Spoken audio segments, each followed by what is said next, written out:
topadigan foydamizdan ham zo'r narsalar beradi. Daromadni ham zo'r toptiradi, hayotingizda ham yaxshi o'zgarishlar bo'lib ketar ekan bu yoqda. Transformatsiyani ko'pchilik tushunmaydi. Transformatsiya bu hayot yashash bo'yicha checklistmi, endi qanaqadir. Odamlar bilan munosabat qurish, va'da berib bajarish, so'z berib qilish, o'zingizni o'z hurmat qilish, juda ko'p narsalar. Ota-onasi bilan munosabatlari, er-xotin o'zaro munosabatlari, bolalari bilan munosabatlari hamma narsaga ta'sir qiladi. Biz odamlar ham o'zi yashashi ham o'zgaradi biz o'qishda. To'g'rimi? Ham pul, ham biznes, ham yashash tarzi o'zgaradi, munosabatlarni qurishni o'rganadi, jamoa bilan ishlashni o'rganadi, qabul qilish va shu ko'p narsa. Faqat biznesda emas, butun hayotingizga foydali kurs ekan.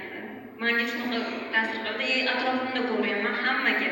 Men bilan kim o'qigan bo'lsa, mana endi o'zimizga o'quvchi bo'lib kelganlar ham, o'zimning o'quvchilarim ham juda ham zo'r ochilib, hayotlarida ham, bizneslarida ham o'zgarishlar bo'lib, shunaqa bo'lyapti. O'quvchilar bilan ishlayotganingizda sizlar nimani o'rganasizlar? Odamlar bilan jamoa qurishni o'rganasizlar, begonachalik. To'g'rimi? Murabbiylar o'zi shunda.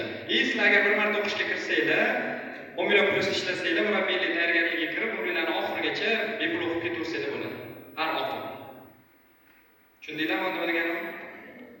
Shunaqa imkoniyat bor. Xursandmisizlar shunaqa imkoniyat borligidan?